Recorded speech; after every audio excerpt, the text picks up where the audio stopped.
Bulldozer आ जाता है। मामा जी गलत काम नहीं कर रहे हैं, ये कोई हमारे जो माननीय हैं, जो प्रदेश को चला रहे हैं, प्रदेश के मुखिया हैं माननीय शिवराज सिंह जी, जो मामा के नाम से बहुत फेमस और इस समय बिल्डोजर मामा हो गए हैं। प्रभु की बड़ी कृपा हुई है। जरा विचार करिए, अगर अपराध करोगे तो बिल्डोजर आ रहा है। ये किसी को सताने का काम नहीं किया जा रहा है, ये उपदेश है। ये उपदेश है अपने बच्चों के लिए, अपनी प्रजा के लिए संकेत दे दिया है। अगर आप गलत रास्ते पर जाओगे तो आपके साथ ऐसा होगा, और जब आप गलत रास्ते पर जाओगे नहीं तो बिल्डोजर कभी आपके घर के सामने नहीं आएगा। और गलत मार्ग पर चलोगे, गलत रास्ते पर चलोगे। रामायण क्या सिखाती है? रामायण हमारा धर्म है, हिंदू हमारा धर्म, रामायण भी हमारा धर्म है। लेकिन जरा विचार करिए, रामायण में लिखा है बिन सत्संग विवेक न होई, राम कृपा बिन सुलभ न सोई। तो हमारे मामा जी गलत कार्य नहीं कर रहे हैं, वो सदमार्ग की ओर लेकर जा रहे हैं। हम तो बारंबार यही कहेंगे कि ऐसा मुख्यमंत्री बार बार हमें मिले और जो कि सदमार्ग की ओर लेकर जाए, धर्म की ओर लेकर के जाए। प्रभु भाई, आप कांटों पर चलोगे तो कांटा लगेगा, और कांटों पर नहीं चलोगे तो कांटा कभी नहीं लगेगा। प्यारे, प्रभु की कृपा आपके जीवन में हमेशा बरसती रहे और हमेशा सदमार्ग पर आप चलते रहें तो परम आनंदित तो होता रहेगा। इसलिए कि भाव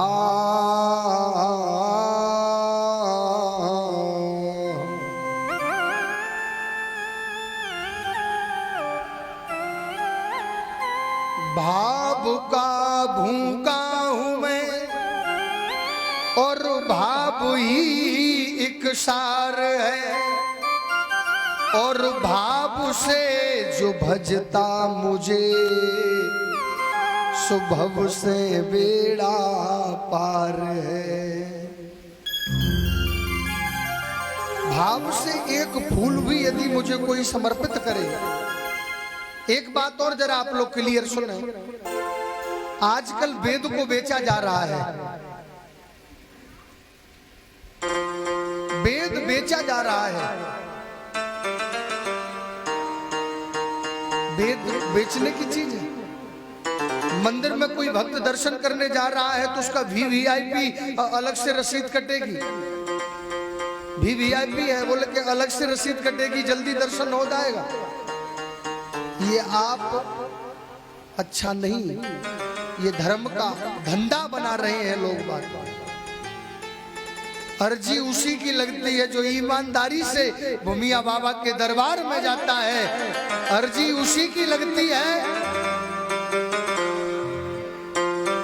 जो ईमानदारी से बाबा के दरबार में जाता है, लाइन में लगता है और परिक्रमा लगाता है और VVIP लाइन से जाता है। प्रभु कभी स्वीकार नहीं करते।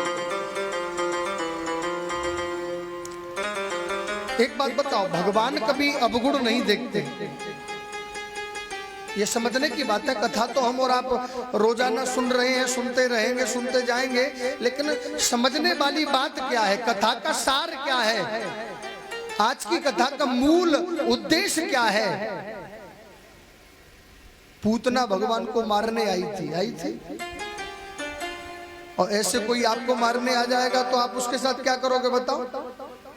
वो तो मौत के बदले मौत, इसने जहर खिलाया है, इसको हम जहर खिलाएंगे। लेकिन पूतना, राक्षसी पूतना स्तनों में जहर लगाकर कृष्ण को मारने आई, लेकिन गोविंद ने उनके जहर की ओर ध्यान नहीं दिया। किस ओर ध्यान दिया? कि काम तो ये वो कर रही है जो एक माँ करेगी। तो भगवान ने जहर की ओर ध्यान नहीं दिया, भगवान ने केवल उस ओर ध्यान दिया कि ये माँ, एक माँ करती है, उस कार्य को कर रही है। तो भगवान ने उसे नरक नहीं भेजा, उसे स्वर्ग भेज दिया। प्यारे, विचार करिए।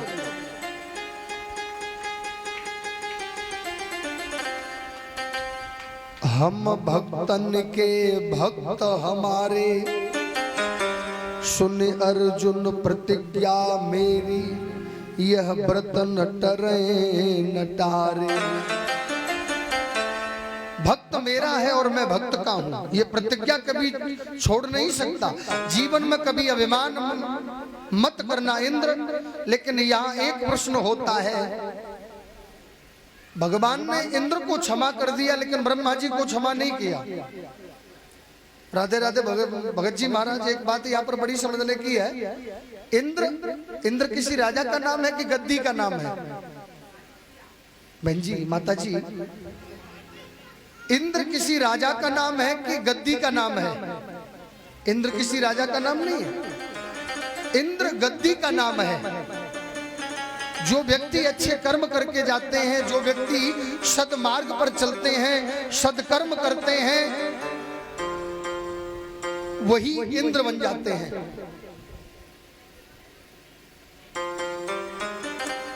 देखो 4,32,000 वर्ष का है कलयुग।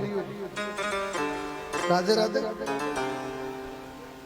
कलयुग की उम्र कितनी है? परीक्षित महाराज, कलयुग की उम्र कितनी है? ये कलयुग चल रहा है ना, लोग बात बात पे कहते हैं कलयुग चल रहा है, ऐसा हो जाएगा। कलयुग चल रहा है, 4,32,000 वर्ष का है कलयुग। 8,64,000 वर्ष का है द्वापुर। 12,96,000 वर्ष का होता है त्रेता और 17,28,000 वर्ष का होता है सतयुग। इसे कहते हैं एक चतुर्युग। सतयुग, त्रेता, द्वापुर, कलयुग 71 बार व्यतीत होता है तो एक मनवंतर पूरा होता है।